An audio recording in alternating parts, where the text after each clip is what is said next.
Almost.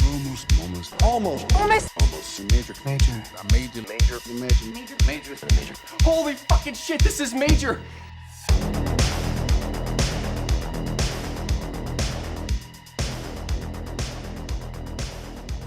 Hello and welcome to another episode of Almost Major, where we talk about the many major studios and the films they release. And today we're talking about But I'm a Cheerleader from 1999. My name is Kevin Tudor. I'm here with Charlie Nash. Hello. And Bryden Doyle. Hello. And we have a super special guest today, the movies editor and critic at Paste Magazine. It's Jacob Oller. How are you? I'm good. Thanks for having me, guys. Yeah, no problem. Yeah, thanks so much for joining us. Like I said, we were talking about But I'm a Cheerleader from 1999. This premiered at TIFF in September 1999. It was at Sundance January 2000. It opened in New York and LA July 7th. Expanded a tiny bit wider on August 11th, 2000, where it maxed out at 115 theaters. The budget was 1.2 million. Opening weekend, $60,410. Domestic gross of 2.2 mil and an overall gross of 2.5 mil. Top 5 films that weekend. I'm going off the August 11th weekend. It is Hollow Man, Space Cowboys, The Replacements, Autumn in New York, and who could forget our greatest sequel, Nutty Professor II, the KLUMPS. Oh, God, I had to watch Nutty Professor II, the KLUMPS with my parents when I was like 10, and I was absolutely mortified. You had to? Well, my dad rented the first one, because I had never seen it, and he was like, I remember this being fun, and the first one's, it's light enough, and, whatever, but the second one is just filthy and disgusting, and, I think it might have been the unrated version, I don't remember, but, it was we were watching it on a rainy day when we were on vacation, so we were it was my mom, my dad, and my younger sister, and I was 9, and even I was like, this is PG-13? There's a giant hamster assaulting someone. It's a really fucked up movie. The first one, that's a Tom Shadyac joint, right? Bryden who did the KLUMPS? I feel like you would know. Well, I don't know actually, but let me just get on this really quickly. Wow. I also remember the Janet Jackson music video for the movie. I'm sorry to cut you off, though, Jacob. It's Peter Siegel, who did 50 First Dates and Get Smart. Oh, sure. Cutting his teeth on KLUMPS. Yeah. Cutting his teeth on the KLUMPS. The KLUMPS actually has a very good soundtrack. It's really weird. What? Who were the artists at the time? I think Rockefeller Records did it, or there's a lot of Jay-Z, there's a lot of people like that on there, so it's pretty nuts. I was about to make the terrible joke. Kevin, there wasn't new metal in Nutty Professor II, the KLUMPS. That would be kind Unfortunately, no. It would be kind of crazy. That would be awesome. What would the scene with Janet Jackson be without the Disturbed be playing? That would kick ass. Jesus Christ. Number one song in the U.S. this week, it's going to be Me by NSYNC. I feel like we have had that as a number one, 9 different episodes. And number one song in Canada this week, Bryden, help me out here. Bang Bang Boom by the Moffats. And the Moffats are a Canadian pop rock group. Not familiar with them. Then again, I was very young at the time that this was popular, I guess, so chalk that up to me not knowing it. Damn. We gotta drop in a Bang Bang Boom by the Moffats. Everybody knows that. Plot description from Google. Megan, played by Natasha Lyonne, considers herself a typical American girl. She excels in class and cheerleading, and she has a handsome football-playing boyfriend, even though she isn't that crazy about him. So she's stunned when her parents decide she's gay and send her to True Directions, a boot camp meant to alter her sexual orientation. While there, Megan meets a rebellious and unashamed teen lesbian, Graham, played by Clea Duvall. Though Megan is still confused, she starts to have feelings for Graham. Written by Brian Wayne Peterson. This is his only movie script, but he did write for Smallville. Just a random person to write this. Directed by and story by credit is Jamie Babbit. This is her first feature film. After this, oh God, The Quiet in 2005. Jacob, have you seen The Quiet? I have not seen The Quiet. Okay. It is gross. It is a gross movie. It seems crazy. And it was produced by the kid, the little Jewish boy who's got a little yarmulke that says Jared on it the whole film. Oh. He became a Sundance producer and went on to produce a bunch of stuff, including The Card Counter. Wow. Huh. Wow. Wow. The nuts. I think he produced Wild Indian. which came out at Sundance, what, like 2 years ago? Yeah. But he went through their producing lab and all that. Yeah. I think he's also has a small part in Rules of Attraction. I think he's in the scene where Yes. Jake Baruchel overdoses. Yeah. Yes. Oh, wow. Remember Rules of Attraction? First, Yeah. cutting his teeth on The Quiet. Why is The Quiet so gross? Incest, ableist stuff. The first 40 minutes, because the lead character, I believe her name is Dot, and we are led to believe that she is mute and deaf. In the first 45 minutes, it's just Eliza Cuthbert and like all of her friends being like, this stupid bitch cannot talk or hear anything. Like, one of the most mean-spirited movies I've ever seen. It's really, at one point they even have like bad, like they have like, you know, the witty teenisms that don't exist. At one point one character refers to Dot as Def Jam Records in passing. It's that kind of bad. Yeah, that's like a... And you find out that Dot moves in with Alicia Cuthbert and her parents, and it becomes very clear that Martin Donovan, who plays the dad, is fucking Alicia Cuthbert. And you see a lot of it, and it's gross. Also, Martin Donovan, I'm so disappointed. And their mom is played by, who is it? Edie Falco. That's right. I'm sorry, I'm trying to remove this movie from my brain. I really do think it was like one of those post-American Beauty, like I do think that the movie thinks it's doing something with like dissecting how fucked up and repressed heterosexual people are in suburbia, but it's just, it misses entirely. Yeah. I feel like if that was her reason, not seeing that in the movie there. Yeah, no. But anyways, after that, Itty Bitty Titty Committee in 2007, which I watched and Brian, you watched. That is, it's not that good also. It's like a step down in quality. Like, granted, it's not available to stream anywhere, so we had to like find a copy elsewhere, but like the sound quality was like terrible. Like, it was like mixed, like it sounded like really scratchy, and like there would be scenes where like they're outdoors, but like it sounds like it was recorded like in a studio, and then like it's just kind of cut all over the place. And I don't know, and plot wise also is not great, where like it's like this really interesting activist milieu, but then like it's bogged down by like this like really bad like love triangle / rectangle that's just sort of like not really that interesting. Good soundtrack though, a lot of like a lot of Bikini Kill and La Tigra, yeah. Yeah. Also Breaking the Girls in 2012, moving on. Addicted to Fresno in 2015. She mostly works in television, where she has directed 4 episodes of Girls, 18 episodes of Gilmore Girls, and of course 3 episodes of Nip Tuck. Please don't worry, I'm starting the Nip Tuck watch-along pod very soon. Starring Natasha Lyonne as Megan. Prior to this, Slums of Beverly Hills in 1998, American Pie, Detroit Rock City, and Freeway 2, Confessions of a Trick Baby in 1999. I really need to see Freeway 2. After this, Party Monster in 2003, All About Evil in 2010, 444 Last Day on Earth in 2011. Oh shit, I didn't know she was in that Ferrara film. I didn't know either. Move that one higher up on my watch list. But did she know Law & Order SVU in 2011? I have not seen her SVU episode, and I'm so disappointed in myself. I'm sure she goes off the rails. I mean, she has to, right? Like, yes. I saw a little bit of snippets of it. Trying to find clips of SVU is like the hardest thing ever on YouTube. You would think that they were like Prince music videos before he died, like trying to track those down, but I don't know. Teams up with Babbit again and Addicted to Fresno in 2015. 81 episodes of Orange is the New Black, and stars on Poker Face and Russian Doll. Clea Duvall as Graham prior to this. Can't Hardly Wait in 1998. The great scene where Seth Green asks her to dance and she says she's allergic. And The Faculty in 1998. A Slipping Down Life in 1998 or 1999 for exactly 3 seconds. Listen to our episode. Collabed with Babbit on a short film called Sleeping Beauties in 1999, which you can watch on YouTube in about 140p. After this, Committed in 2000. Y'all need to watch that. That is a nuts movie. Ghosts of Mars in 2001. Y'all do not have to watch that. That is a nuts movie. It's fun. It's fun. I like Ghosts of Mars. I don't really like that one. I wish I did. No. I find it to be a fun aughts time capsule, but like, I mean, I'm usually always in the can for Carpenter. Like, he's never made a movie I fully hated, so definitely biased here. I will say, completely underutilizes Clea Duvall, and for that fact, Pam Grier. I don't know why Pam Grier showed up. Just Yeah.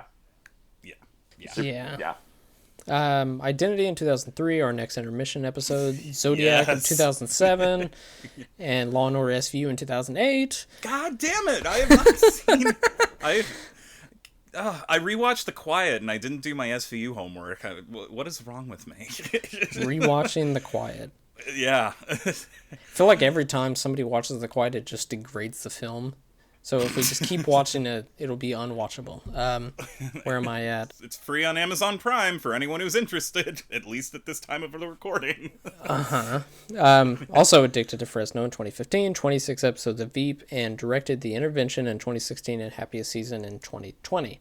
I got to interview her for The Intervention. Oh, along hell with yeah. Melanie Linsky, and I was going to, and Natasha Lyonne was supposed to be there, and she dropped out at the last second, but Clea Duvall, the biggest sweetheart. She was just as wonderful as you'd imagine, and That's great. just hearing you list off those roles, like she can show up in a movie for a single scene and kill it. Like that scene she's in Zodiac. Oh, she's so good. Yeah. Yeah. But I'm sorry, I interrupted like everybody, so please. Well, I wanted to highlight one of her directing things. The Intervention, I thought that movie was okay. I didn't see Happiest Season, but she directed a few episodes of this Amazon Freebie show, which, bear with me here, called High School, about the pop duo Tegan and Sarah in their high school years, growing up in Alberta. It's really, really good. I would highly recommend that. She directed, I think, the majority of the episodes, and it's really lovely. Okay. And she created it. She created that show. Yeah, Wow. it's very good. She's really good with the actors and like has a good eye for the feel of like the sort of melancholy teen life. Yeah. I will say this about Happiest Season. Every criticism everyone has had about it is justified. I still like that movie. I still like it. Yeah. It's fine. Yeah, it's cute. It's cute. It's cute. And I love Mary Holland, and I love that she and Clea Duvall are friends, and that she not only got to co-write that script with Clea Duvall, but also got to star in it as the weird sister. Oh, yeah, I she was thought awesome. Yeah. I just started Russian Doll literally before hopping on here because I was just like, oh, I'm in the Natasha Lyonne mood, and also it's a freelance project that I haven't seen because she did Bachelorette and Sleeping with Other People, so I was like, oh, I haven't seen that. The first season, I did not watch the second season, but the first season is very, very good. Yes, I haven't seen the second season either. I mean, I've heard the second season's good, but it also like the first season is like so good, it's just like its own little thing. It's like kind of don't need another one. Yeah, it's so contained. I mean, yeah. Yeah, it's like all modern good first seasons of TV where you're like, oh, this should stop. This should have been a mini-series and we don't need any more. Big Little Lies, anyone? Yeah, and that second season's fine, but like it's like what was the point of this again? Yeah, I mean, there were camp moments in it. I loved watching Laura Dern go insane and having Meryl just be completely evil, but like there was no point to that season at all. But yeah, it reminds me like Toy Story 4 is good. Why is this here? Type of thing. I like that one too. But I I was like shocked it, by but- how much I liked Toy Story 4, and I didn't even see it in theaters, but the whole idea of, they even won me over with Forky because the very idea of Forky's cognizance terrified me. Just the logic of that I found to be very disturbing, and then I was even won over by him. So yeah. Forky for president, yeah. Also starring RuPaul, Michelle Williams, Bud Cort, Mink Stoll, Kathy Moriarty, Melanie Linsky, and Rules of Attraction's own Kip Pardue. Listen to our episode. Just a stack. For 1.2 million, it is astounding, the talent in this movie and how it looks. yeah, I completely forgot that Melanie Linsky was in this. I completely forgot that Michelle Williams was in it in the beginning. I basically remembered Natasha Lyonne, Clea Duvall, RuPaul, and Kathy Moriarty, and that's it. And yeah. But did you remember? God, there's some other people that are in it. Ione Julie Skye Delpy? shows up. Yeah, Julie Delpy as what was her? She's got the funniest Lipstick lesbian. lesbian at the bar known as Cocksuckers. Yep. And then one of the gay kids is also Dante Basco, who I haven't seen Hook, but he's one of the kids in that, I think. Yeah, He's Rufio. Yeah. I got to talk to him a couple years ago. He's Oh, sweet. he's a sweet dude, but he is now mostly a like Twitch streamer. Oh, Why not? Because he did Zuko's voice on Avatar: The Last Airbender. Oh, okay. Yeah, so they did like a big watch along thing, and he would do like live stream commentary about like what shooting the episode, or, like recording the episode was like. It's interesting stuff. That's nice. Yeah, Ione Skye, that was a director's cut scene, so she actually wasn't in the movie until like a few years ago. Okay. I watched, I think I watched maybe the theatrical cut on whatever streaming platform I watched it on, CTV Watch, but Oh, there's like a UK cut. I didn't even know this. It's like 10 minutes longer. Huh. Yeah, I think the UK cut is technically what constitutes the director's cut, but the UK cut has been out for a while.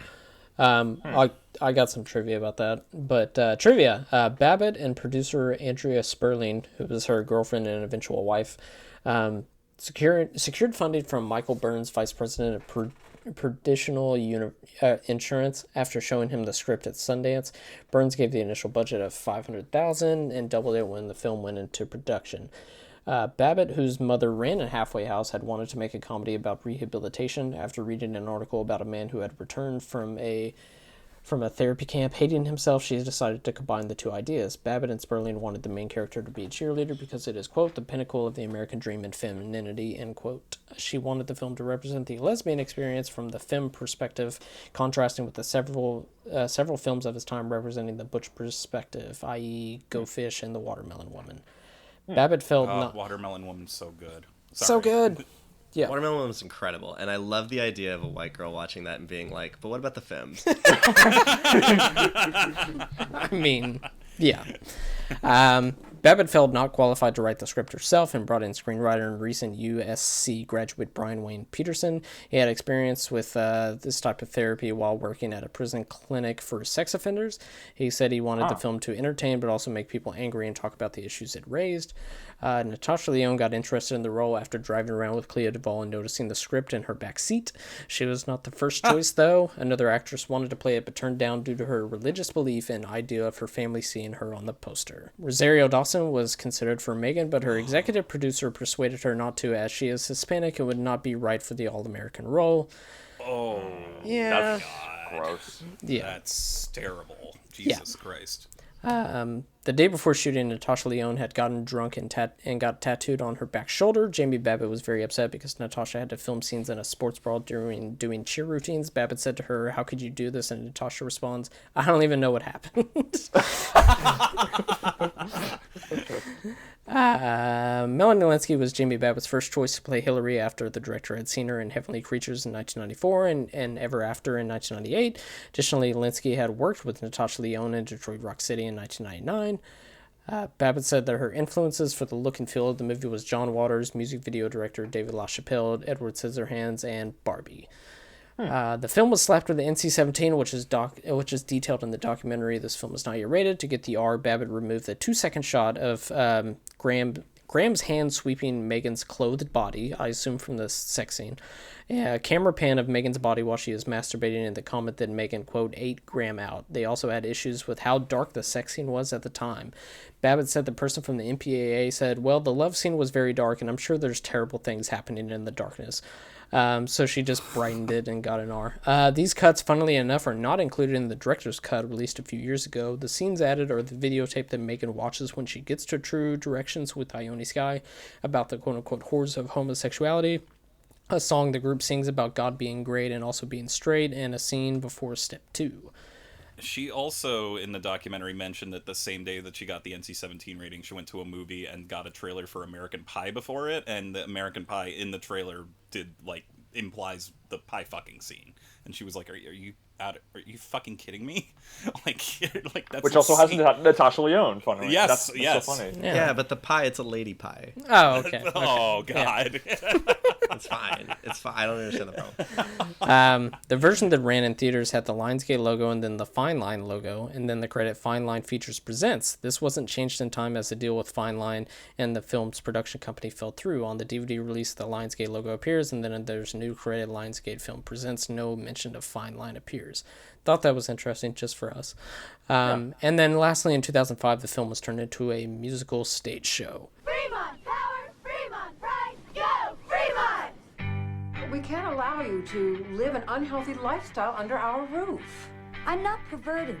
I get good grades. I go to church. I'm a cheerleader. Her melody. You don't have any pictures of guys in your locker, just these. Please. All right. You don't even like to kiss me. It's true. Honey, we think you're a Lesbian. Her melody. I was once a gay. I work for a place called True Directions who help people like yourself. like Homosexuals Anonymous. Welcome, welcome, welcome. I work in retail. I'm a homosexual. I'm Graham, and I like girls a lot. Dolph, homosexual varsity wrestler. Come on, come on. Natasha Lyonne, Clea Duvall, RuPaul Charles, Eddie Cibrian, and Kathy Moriarty in a comedy. Who wants to go down with me? About sexual disorientation. Mrs. Brown, What is it, Joe? what about foreplay? No. Real men go in, unload, and pull out. But I'm a cheerleader. And that's all the trivia I have. So, initial thoughts. Who had not seen this previously? I hadn't seen it. Brian, go ahead. Yeah. Okay. Yeah. And just I guess Babbit. I am mostly familiar with her from her TV work because it's like she's directed on a lot of shows that I watched like growing up, like Brooklyn Nine-Nine and Gilmore Girls and Bunheads, which I caught up with during the pandemic. And like she fits like really well into the house style. So those shows, like I like all those shows, and and you know there's good direction on them, like very sharply timed jokes. So that was so like she's definitely got talent. And yeah, you know, I get my thoughts on Itty Bitty Titty Committee, which is like the first one of her movies I watched before watching But I'm a Cheerleader. I thought this was okay. I don't know if it's like quite just my sensibility of like humor and everything. I mean, like where it is like kind of just like everything is very broad, I guess. Like, you know, I guess like the, you know, it's like it's a movie that's very much dealing with like stereotypes deliberately and everything. And I think it's interesting how like the movie starts out where like everyone's in kind of like just this fantasy ideal like suburban town and everything where everyone is like, you know, these very rigid roles, and then like the performances become a little bit more natural, at least with like Natasha Lyonne and Clea Duvall. Like their naturalism kind of like is a nice sort of antidote to the artificiality of like the worlds that that they're being forced to live in. You know, it's one of those things where like they want to like break away from like the stereotypes, and like I think there is like a line in the movie about how like there's different ways in which like being queer is like not just like one thing and everything. But then like part of the thing that sort of like sticks in my craw is like how like all the male gay characters are just like, it's like the repeated joke of them just like waving their hands around as they play football. It's like, okay, but like that like then draws away from your point of like how like, you know, there is more than one way to be a queer person or anything. And it's just, and you know, it's like that gets into like whole other ideas of like conversations of like, you know, what does a queer person look like or behave like and everything. And it's multifaceted, and I get the movie's broad, it's a satire, so I guess I give it a little bit of breathing room there. But I don't know, I guess it's just like, it's kind of like a lot of the same jokes over and over again, where it's like people like, you know, they're professing to be to want to like de-gay people, and then like they keep making like homoerotic like jokes and everything, and like, you know, that's funny, but it is like the one joke, and they do kind of beat it into the ground for me just a little too much for my taste. Also, I think we'll talk too about how Babbit also struggles with this in Itty Bitty Titty Committee, how like I don't know exactly how well she threads the needle of dealing with like gender identity as opposed to sexuality. Like there's a little bit of confusion. I think she seems a little bit confused about how to deal with that in both movies. It was also Boys Don't Cry came out the same year and also made by a queer woman, which I couldn't help but think of. Sorry to interrupt. I just think it's an interesting point to bring up this point in time we were still learning how to talk about this sort of stuff. Yes, and Boys Don't Cry also is it's interesting you bring that up, because that was also a reference point in some of the research I did on Lost and Delirious about how they wanted to film the sex scenes in that, which you know, yeah, that's its own thing. Yeah, no, I like the performances quite a bit here. I mean, I always love hearing Melanie Linsky speaking her New Zealand accent. That's just like, I was so happy when she showed up, and then when she starts talking sort of like this, I'm like, I can't do a New Zealand accent, but it's like, it's delightful. Natasha Lyonne, it's funny how like she starts out like speaking in a much higher register, and then like you kind of like get like the Natasha Lyonne voice as you know it now, and everything. She sort of becomes a more assertive and everything, and it's which is really funny seeing her persona sort of develop before our eyes. Yeah, and she and Clea Duvall have very good chemistry with each other. I like that scene where you mentioned the God is Great, God is Straight song, and like it's funny when Leon's writing that song, and like she's come up with the rhymes, and Clea Duvall says like God is great, God is straight, and Natasha Lyonne's like, hey, that's good, and like very earnestly, like there's some good jokes in here, and like I think the actors definitely help. Yeah, no, I thought this was okay. I don't know that like I laughed all that much, which like that's sometimes like the marker of like a comedy, but like it is like, this movie is clearly very important to a lot of people, and it's nice to see it does speak well, I think, of like all the people involved, like of like them having like good ideals for the world and everything, of like wanting to, you know, profess respect and equality and freedom and stuff like that. But yeah, no, I thought this was okay. I don't really have much more to offer right now, but I'm looking forward to more of the discussion. I will give mine real quick. This is my second time watching this, and I just think this movie is a damn delight, and I love looking at it. The production design is fucking phenomenal. I do think it's pretty funny. I mean, not laugh out loud funny, but I also am not one to laugh out loud because I'm dead inside. But it's I mean, yeah, it's just great to look at, and just the fact of I can just tell everything feels so lived in, and that somebody actually detailed every single little shot. It just looks amazing. But yeah, Natasha Lyonne's great in it. The entire bench is great. It's great to see Kathy Moriarty. I don't think I've really seen her in anything besides Raging Bull, or that I know of, but I think she's great. Yeah, I haven't seen that in like 25 years. So. And she was also in Casper Meets Wendy as a completely different character.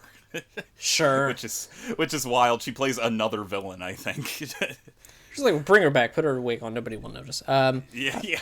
I think it's, yeah, she mentions Raging Bull as a pejorative, like in the movie. I just thought that was funny. But yeah. It's just, and listening to the commentary, which is very obvious, they did it off of Zoom because the Blu-ray came out during the pandemic. But it's just very obvious that they are just scraping together as much as they could to try to make something. And sometimes, you know, to be able to put out something of this caliber, scraping through that much is really, really incredible. But then you have something where like the last shot is them in the truck, but then it ends with like a shot of a tree. And I was just like, you could have, but you know, it's very low budget, so I understand that. But I think it's a great time. Jacob, initial thoughts? Honestly, I've watched this movie a bunch. This is like one of the first queer movies I watched in college, and I was dating the manager of the video store at the time, so we had that on like constant rotation. And I have liked it since I saw it, but it still retains that feeling of like a formational, like it is a first movie by someone who thinks they're making someone's first queer movie. Like they know this is going to be like a gateway movie to people, and I think that has always given it a little bit of lightness and joy, and lets me forgive a lot of things, like the presence of RuPaul. Like they're I truly did not know that like RuPaul is like a terrible person. I thought, my gosh, I knew nothing, but I was just like, yeah, it's RuPaul. He's great. He does Cover Girl. That's a great song. Yeah. But yeah, apparently it's no good. That's true. No. Yeah, RuPaul, unfortunately, you think, good guy. No, confusing guy. Angry guy. But no, I hadn't watched this in years and years, so coming back to it was very warm, and I forgot how much they play that song from the sex scene. They play it all the time after the sex scene. Mm-hmm. It's crazy. But man, you are so right. They get so much out of their money. The colors in this thing are out of control. Like the way the sets are designed and the shots are designed, there's so much inventive shot design in terms of like making the kids feel very small and the adults feel very big, or like putting them around, like blocking them in interesting ways. And I think that's such, I haven't seen Babbitt's other films, but I've seen, you know, it makes a lot of sense to me that she would thrive in TV because she knows exactly where to put everybody in her cool sets. It feels like watching someone navigate like really like an even gayer Willy Wonka's Chocolate Factory. Yeah, it is insane. I will also say The Quiet is shot on digital and it looks terrible. Like, it's kind of insane how well she nailed it the first time, and it's like that must have been out of her control or something, because The Quiet looks nothing like this. So yeah, same with Itty Bitty Titty Committee. It looks not as refined. Yeah, I wonder if it is that she got so much support around this because it was a first time thing, and people were trying to like boost her and like give her a lot of like grace and bonuses and stuff like that. Because I was reading about how she got to make this movie, and it was because of that short Sleeping Beauties that she showed to that finance guy. Mm-hmm. But the only way that she was able to make the short is that she was a script supervisor on The Game with David Fincher. Never knew that. And so she was telling David Fincher, hey, I got this idea for the short, and he's like, sounds good, kid, you can take all my leftover film from this movie and you can just shoot it, and also I'll talk to the costume designer from The Game and they'll get you on the lot and let you use costumes for free. So she was able to make that short for like pretty cheap. That's awesome. So there was all of this. I imagine a lot of that stuff, the same kind of favors and like goodwill. I mean, how else do you get like a cast like that full of? I mean, like it's really stacked, coming in for $1 million. Like I think there's a lot of feel good emotion behind this movie. Mm-hmm. Yeah, and to get somebody like Pat Irwin from the V-52s to do the music, like, which the music is so awesome. Charlie, initial thoughts? Yeah, this is my third time watching it. I remember being aware of it when it came out, and I was a kid, and it got really terrible reviews initially, which is kind of shocking, you know? Right, yeah, it's in the there was a book a few years back, like the Rotten Movies We Love and everything, where it's like Rotten Tomatoes movies that like, and people write defenses of them, and I forgot that it was in that book and everything, because I guess it definitely has a rotten score. So weird. Yeah. Roger Ebert was one of the few defenders of it. He gave it 3 stars. But, you know, I remember like being a kid being like, oh, okay, I won't pay attention to that thing. And then I also remember blindly kind of getting it in college. I had come out of the closet at this point, but it was in the LGBTQ section, and you know, as time goes on, it's become a very well-deserved cult classic, and me being like, oh wait, this is a queer movie? Like, I just genuinely didn't know. So I was just like, oh, I've heard this is good. So I watched it in college and I liked it. Watched it several years ago, liked it, and I liked it again this time. I will say, I always want to love this movie a little bit more than I do. It's weird for me to say that because I respond so much to so many gags, so many ideas, the look of it. It is a little sloppy. But at the same time, I'm a queer man, and this is a film that's made by queer women for queer women. So of course there's going to be a little bit of a distance there. And I think that it is like an important, as you mentioned, Jacob, it is a big gateway for many queer women that I know of our generation, and for several other people too. I mean, I think, you know, our friend Michelle was mentioning it even in the group chat, like, yeah, it was pretty big awakening, like, you know, and I mirroring what pretty much everybody said. I love the way it looks. It is very funny. There are times where I'm always like, oh, I remember this. Every time I think, oh, I thought this was a little funnier, there will be one joke that will, like, get me. And even just looking at all my notes that I took, I'm, like, reading quotes, and I'm, like, just smiling looking at them, like, oh, yeah, that was really good. To go on what your point is, Bryden, about especially, I agree that the male characters are definitely less nuanced than the women, but that's okay, because we get plenty of movies about queer men that I'm, like, willing to see past that. And I also think that but I agree with you. I think the thing is also, it's a movie that's making fun of how straight people view queer people, which is why I was okay with it, I guess. That's as an opposed interesting read. Yeah. You know, I think the whole movie is making fun of how straight people see gay individuals. I mean, so I wasn't offended as a queer man by any of that, and in fact I laughed quite a bit at it. But I agree that they're definitely the weakest jokes, maybe, but it's okay. And I'm happy that, you know, throughout the years it's gotten more acclaim and more, you know, people watching it, because I think that it's, you know, I can only imagine the crushing disappointment Babbit and everyone involved must have felt back in 1999, where it didn't make much money and wasn't well received. So it's always nice to see, you know, a small little movie like this stand the test of time. Yeah. Now, I don't want to like deviate the conversation too much from like the central movie that we're talking about, but watching this, it's interesting how almost 20 years later, in 2018, that was the year of like the 2 conversion camp movies with Miseducation at Cameron Post and Boy Erased coming out, which are more serious takes on the material and more like I guess grounded. I mean, I like Miseducation at Cameron Post actually quite a bit, and that's a movie where like I sort of like that movie has like a bit of a doesn't wrap everything up so neatly and everything, whereas like this movie, I feel like, you know, of course it's broad comedy and everything, so I feel, but like, you know, that's what's weird about this movie is like how it ends, and it's like, okay, so like they get out of the camp, but there's also all those other people who are just maybe like trapped in this horrible heteronormative cycle and everything, and like Miseducation at Cameron Post, I like how that movie ends, where it's like, oh, like it does have like a little bit of sympathy for like, you know, the supposedly converted counselor who's just like stuck in this horrible John Gallagher Jr. Yeah, that ending scene in that movie devastates me when he's just like at the breakfast table, sitting by himself. It's so sad. Yeah. Anyways, I just thought it was interesting, and also speaking of like boy erasing and everything, it's interesting that I will not make it too much of a focus on that movie because we're not talking about it, but it's interesting that But I'm a Cheerleader, playing at festivals in 1999, poking fun at the idea of conversion camps, and then Boy Erased is like a 2000s period piece that's like based on a true story, and like they were still doing that awful shit, like even after a movie like this was showing how ridiculous and how ineffective it was.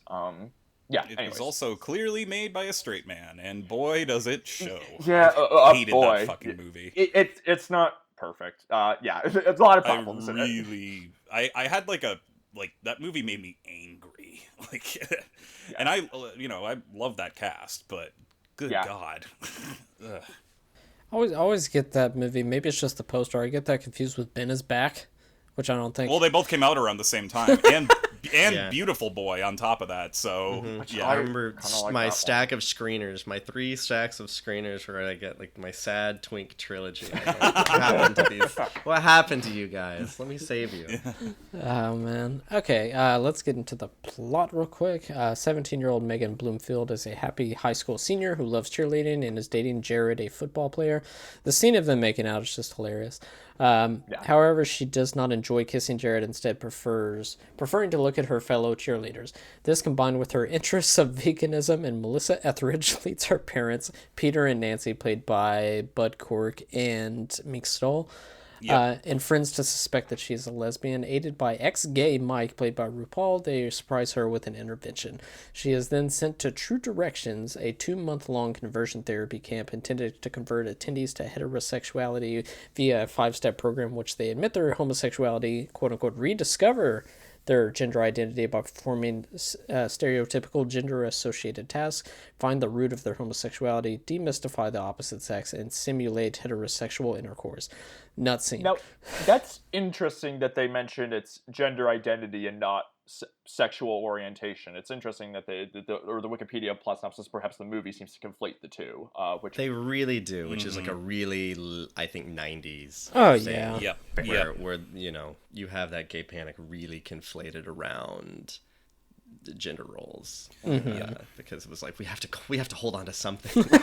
Reagan wasn't that long ago. Let's figure this out. Yeah. I love when she first arrives, and Melanie Linsky's giving her the tour, and she's like, okay, now we all board together, but don't do anything inappropriate. And she goes, inappropriate like swearing? And Clea DuVall goes, no, inappropriate like fucking. Just meet her smoking on her bed, and you're just like, yeah, that's Clea DuVall. Oh, just so greasy, and you're like, oh, nice. It looks like she practically walked off the set of The Faculty to this movie. Upon arrival, she meets strict disciplinary Mary J. Brown, the program's director. Mary's son, Rock, is seen throughout the film to actually be overtly homosexual, making multiple sexual overtones towards Mike and the other male campers. And his name is Rock. Wonder why that is. I thought it was interesting. This has nothing technically to do with the movie, but the commentary, Babbit said that her backstory for Mary, who is played by Kathy Moriarty, is that her husband left her because he was gay. So she's pretty much been stuck in this world that is artificial. Even the fire's fake. She just wants nothing to remind her of anything that's real, and wants to ignore the fact that her son is also gay. Yes, gayer than all of them. I love... Huh? The final boss of gay guys is Rock. Yes. I also loved the line, I forgot about this, but she's like, oh, you brought Natasha Lyonne at the perfect time. It's so much harder to save them after all that liberal arts brainwashing at college. But we managed to save a few. During the program, Megan befriends college student Graham Eaton. Last name's Eaton. Although more comfortable in her sexuality, she was forced to attend the camp or risk being disowned by her family after her stepmother caught her having sex with a girlfriend of hers in her room. Yes. Now, that's an interesting route that I might just want to bring. Well, route, that's like the thing that they talk about. It's like, what's your root of like homosexuality? And I love the joke of like the one girl saying, I was born in France, which is very funny. So many quotes. That was actually my favorite part of the scene of, when was your root? My mother got married in pants. And they're all just like, actually, yes. When they actually lean into the 5-step program, you get such better gags when they're like, what was the framing device of this movie again? I can't remember. These two girls are in love. Let's just forget about the other stuff. And I'm like, oh, no, go back to the stuff where it's a camp. Like, sit in a circle. It's hilarious. Yes. And also, doesn't one of the kids just flatly say, I like balls? And Kathy Moriarty's like, thank you for sharing that, Dill. And then just collapse. It's the girl that everyone's like, you're a lesbian. You have a unibrow. And she's like, no, I'm into dudes. Won't anyone believe me? Please. Oh, and just the Clea Duvall, like her parents saying, like, if you don't like complete this, we're not gonna like give you money to go to college. I think that's interesting how that sort of thread. It's not quite elaborated on, like to my liking in Lost and Delirious, but like the implication of like Jessica Perez's character in that movie, how like she doesn't want to be outed because or come out of the closet rather because like she's worried about losing her family, and it's like. Especially when she says, like, you know, Piper Perabo, like, about her character, like, oh, she you know, she's, like, doesn't have parents and everything and isn't wealthy, or she says something like that. It's like, oh, there is, like, kind of an interesting thing where it's, like, you know, the privilege and everything that, like, wanting to hold, not necessarily wanting to hold on to family, but because of, like, actual familial love, but, like, because, like, then, like, how are you gonna, like, get ahead in the world of, like, on your own and everything if you don't have financial support? I don't know, just kind of an interesting, like, sort of parallel between the two movies. Yeah, a lot of straight for pay in this era. Yeah, I also I wrote down the quote. It had to have come from Kathy Moriarty. Women have roles. Once you'll know that, you'll stop objectifying them, which I thought was so funny. Oh, and also we were talking about Graham's parents and whatnot. Graham's the man who plays Graham's dad. That's Chris Pine's dad. Whoa! No shit. Yes, Robert Pine. Yes. Wow. He was also in Red Eye and Lakeview Terrace. Yeah. Who was he in Red Eye? Bob Taylor. I don't know. Sure. I don't. Yeah, sure. I'm assuming that's someone in the background on the plane somewhere. He has 234 roles on IMDb. What? Yeah. Yeah, Pine's from like an acting family. Yeah. I think his grandpa was an actor too. I think so too. Yeah. He was on Chips for like 7 years. He has appeared in over 400 episodes of television. So yeah. They mentioned that in the commentary, and I had no idea. And now I look at him, and I'm like, yeah, that's Chris Pine's dad. She also meets several fellow adolescents and young adults trying to, quote-unquote, cure themselves of their homosexuality. The group prominently forces her to reluctantly admit her lesbianism, which contradicts her traditional religious upbringing and distresses her. So she puts every effort into becoming heterosexuality. Her just screaming, I'm a homo, and crossing her eyes is just the best. It's so funny. Early on in her stay, she shockingly discovers real worker Clayton Dunn making out with a fellow male camper and varsity wrestler named Dolph. After Mike catches them in the act, Dolph is dismissed from the premises, and Clayton is punished with isolation, literally being sent to the doghouse for a week. I love that joke. I love that joke so much, because the time between they put him in there and the time they give us to forget about him as a character before letting him out, it's just perfect. When they go back to him, you're like, oh my god, he's been in there for weeks. I also love the joke of like they're given like the shockers to like, you know, punish themselves for when they have like gay thoughts, and then of course they use it for like having masturbating. The idea of like they don't light up because they're shocking. They light up because there's a light on them. And it's like, of course you'd have that design on there just because why not? Because you want to see when it happens. Mm-hmm. It's so perfect. Yeah. I think the first time you see those is she's trying to sleep, and then the woman who's sleeping right next to her, she's just under the bed, and you just see a red flash underneath in the dark. That's great. Isn't that the character who also introduces themselves as I like pain and I'm a homosexual? So it's like, why would you give that to her? Oh yeah. Two of Mary's former students, ex-gays, Larry and Lloyd Morgan Gordon. I laughed so hard when they said we're ex-gays. Encouraged the campers to rebel against her by taking them to a local gay bar called Cocksucker, where Graham and Megan's relationship become romantic. Upon discovering what they did, Mary forces all of them to picket the couple's house, carrying play cards and shouting homophobic abuse. I do like how I think one of them screams at Graham, like, hey, didn't we see you somewhere? And then she like picks up a rock and just goes extra hard at him. Megan and Graham sneak away one night to have sex and begin to fall in love. When Mary discovers their escapade, Megan, now unapologetically comfortable with her sexuality, is dismissed from the premises. Graham, afraid that her continued defiance will result in her father potentially disinheriting her permanently, stays behind. Disowned by her parents and homeless, Megan goes to stay with Larry and Lloyd, discovering that Dolph now also lives with them. The pair plan to rescue Graham and Clayton by infiltrating the graduation ceremony. While Dolph successfully coerces Clayton away, Graham nervously declines Megan's invitation to join them. She then performs a cheer she composed for Graham, declaring her love for her. Finally winning Graham over, they drive off with Dolph and Clayton. The final scene shows Peter and Nancy uncomfortably attending a PFLAG meeting to come to terms with their daughter's homosexuality. The end. What was I going to bring up? The entire cheer scene with Natasha Lyonne at the end, that was done like months after they wrapped, so that's why it's a complete like close up on her, because there's nobody else. Oh wow. Because initially she was supposed to be doing like cheers and tricks and all of that, and they were just like, yeah, we learned on that day that she's not good at that. So well, the emotion is very well played, especially considering she's playing to no one. Like that's really effective. Yeah, I mean that's the moment that like makes the ending, because you're like, this is such a dweeby thing. It's such a grand gesture, and it could go so south in that moment, and she really sells it. And also, she's terrible at cheers. She really needed Graham's help to make those like simple syllables sort of match up. Man, she's terrible at it.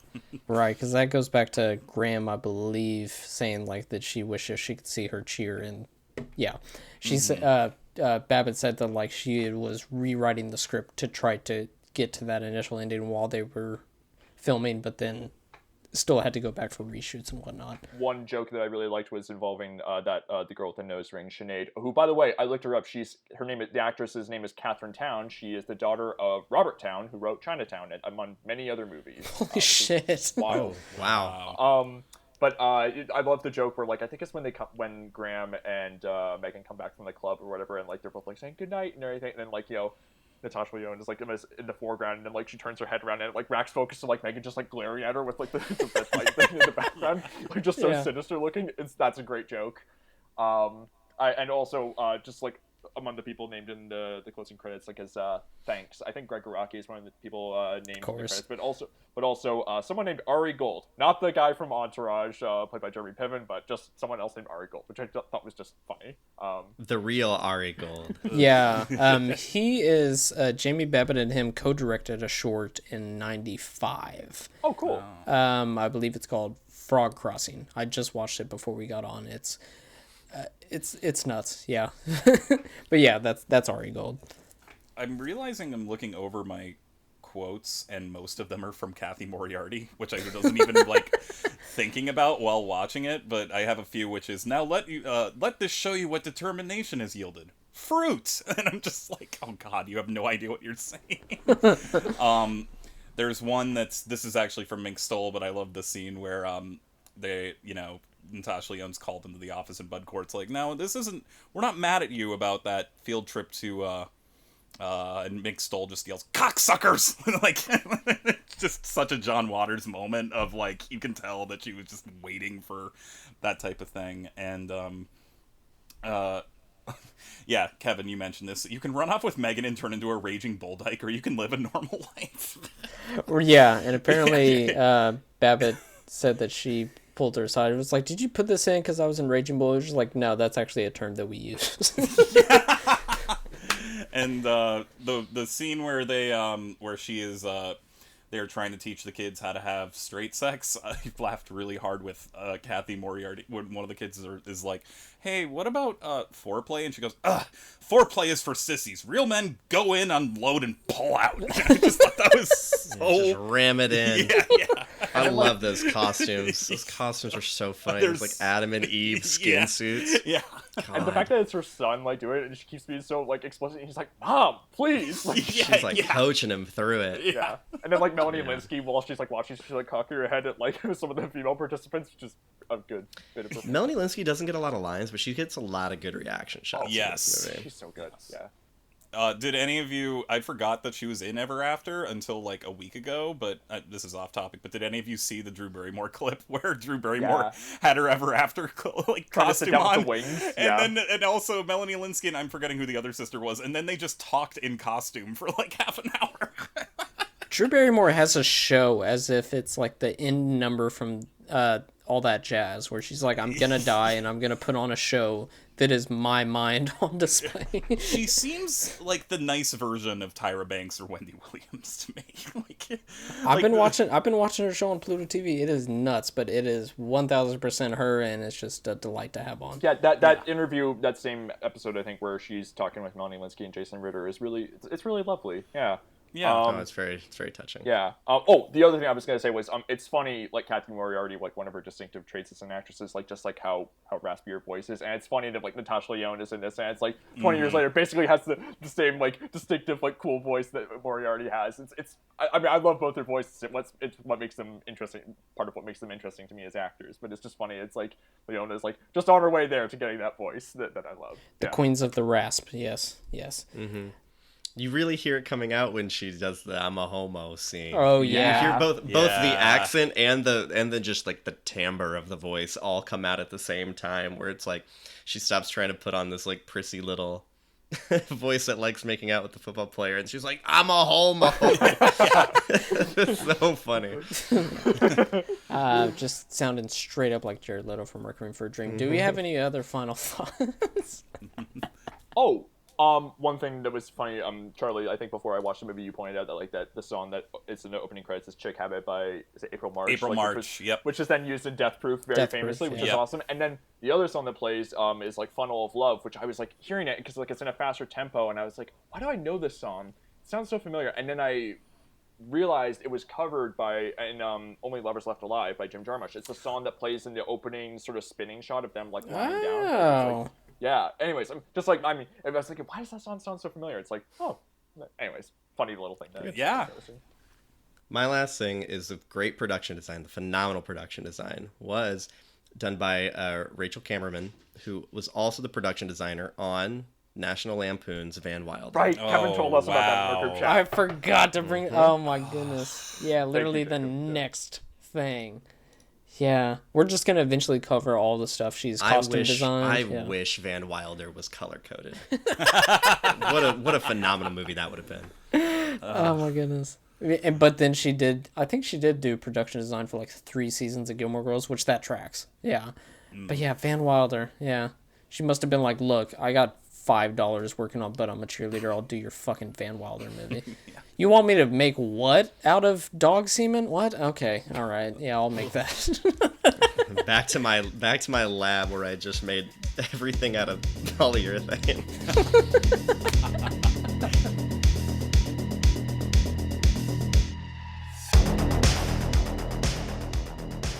Thank you for listening to this week's episode of Almost Major. Please rate, review, and subscribe to us on iTunes. Please follow the pod on Twitter at Almost Major to keep up to date with what movies we will be covering in the future. Myself, I can be found on Twitter and Letterboxd at Kev Bonesy. Bryden can be found on Twitter at Bryden Doyle and on Letterboxd at J Doyle. Charlie can be found on Twitter and Letterboxd at CT Nash91. Once again, thank you for listening.